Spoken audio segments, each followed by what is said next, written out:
بسم اللہ الرحمن الرحیم، اللہ کے نام سے شروع جو نہایت مہربان ہمیشہ رحم فرمانے والا ہے۔ عبس وتولى ان جاءه الأعمى وما يدريك لعله يزكى۔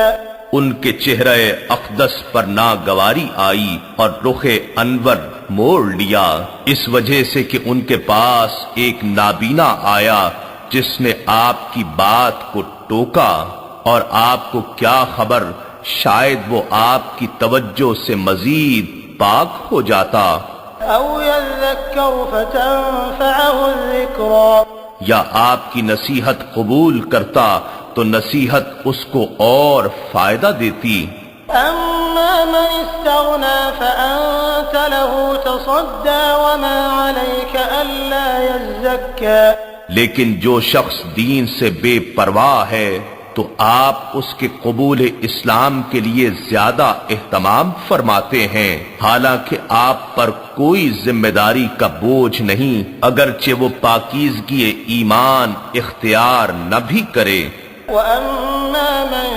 جَاءَكَ يَسْعَىٰ وَهُوَ يَخْشَىٰ فَأَنتَ عَنْهُ تَلَهَّىٰ۔ اور وہ جو آپ کے پاس خود طلب خیر کی کوشش کرتا ہوا آیا اور وہ اپنے رب سے ڈرتا بھی ہے تو آپ اس سے بے توجہی فرما رہے ہیں۔ كَلَّا إِنَّهَا تَذْكِرَةٌ، اے حبیب مکرم، یوں نہیں، بے شک یہ آیات قرآنی تو نصیحت ہیں۔ فَمَن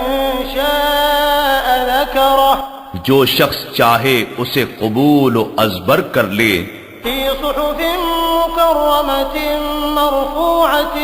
مُّطَهَّرَةٍ، یہ معزز و مکرم اوراق میں لکھی ہوئی ہیں جو نہایت بلند مرتبہ اور پاکیزہ ہیں۔ بِأَيْدِي سَفَرَةٍ كِرَامٍ بَرَرَةٍ، ایسے سفیروں اور کاتبوں کے ہاتھوں سے آگے پہنچی ہیں جو بڑے صاحبان کرامت اور پیکران طاعت ہیں۔ قُتِلَ الْإِنسَانُ مَا أَكْفَرَهُ، ہلاک ہو وہ بدبخت منکر انسان، کیسا ناشکرا ہے جو اتنی عظیم نعمت پا کر بھی اس کی قدر نہیں کرتا۔ مِنْ أَيِّ شَيْءٍ خَلَقَ، اللہ نے اسے کس چیز سے پیدا فرمایا ہے؟ مِنْ نُطْفَةٍ خَلَقَهُ فَقَدَّرَهُ، نطفے میں سے اس کو پیدا فرمایا، پھر ساتھ ہی اس کا خواص و جنس کے لحاظ سے تعین فرما دیا، ثُمَّ السَّبِيلَ يَسَّرَهُ، پھر تشکیل، ارتقاء اور تکمیل کے بعد بطن مادر سے نکلنے کی راہ اس کے لیے آسان فرما دی، ثُمَّ أَمَاتَهُ فَأَقْبَرَهُ ثُمَّ إِذَا شَاءَ أَنشَرَهُ، پھر اسے موت دی، پھر اسے قبر میں دفن کر دیا گیا، پھر جب وہ چاہے گا اسے دوبارہ زندہ کر کے کھڑا کرے گا۔ كَلَّا لَمَّا يَقْضِ مَا أَمَرَهُ، یقیناً اس نافرمان انسان نے وہ حق پورا نہ کیا جس کا اسے اللہ نے حکم دیا تھا۔ فَلْيَنظُرِ الْإِنسَانُ إِلَىٰ طَعَامِهِ، پس انسان کو چاہیے کہ اپنی غذا کی طرف دیکھے اور غور کرے۔ أَنَّا صَبَبْنَا الْمَاءَ صَبًّا، بے شک ہم نے خوب زور سے پانی برسایا، ثُمَّ شَقَقْنَا الْأَرْضَ شَقًّا، پھر ہم نے زمین کو پھاڑ کر چیر ڈالا، فَأَنبَتْنَا فِيهَا حَبًّا وَعِنَبًا وَقَضْبًا وَزَيْتُونًا وَنَخْلًا، پھر ہم نے اس میں اناج اگایا اور انگور اور ترکاری اور زیتون اور کھجور، وَحَدَائِقَ غُلْبًا وَفَاكِهَةً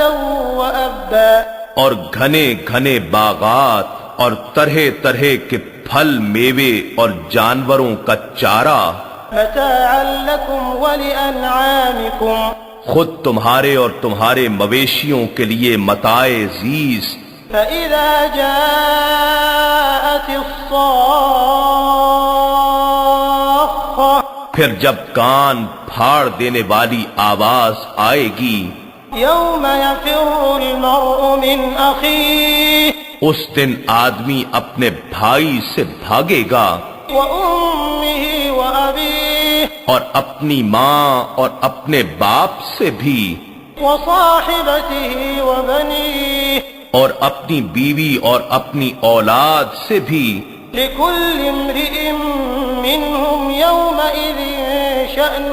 يغنيه اس دن ہر شخص کو ایسی پریشان کن حالت لاحق ہوگی جو اسے ہر دوسرے سے بے پرواہ کر دے گی وجوه يومئذ مسفرة اسی دن بہت سے چہرے ایسے بھی ہوں گے جو نور سے چمک رہے ہوں گے ضاحكة مستبشرة وہ مسکراتے ہنستے اور خوشیاں مناتے ہوں گے ووجوه يومئذ عليها غبرة اور بہت سے چہرے ایسے ہوں گے جن پر اس دن گرد پڑی ہوگی ترهقها قترة مزید ان چہروں پر سیاہی چھائی ہوگی أولئك هم الكفرة الفجرة یہی لوگ کافر اور فاجر بد کردار ہوں گے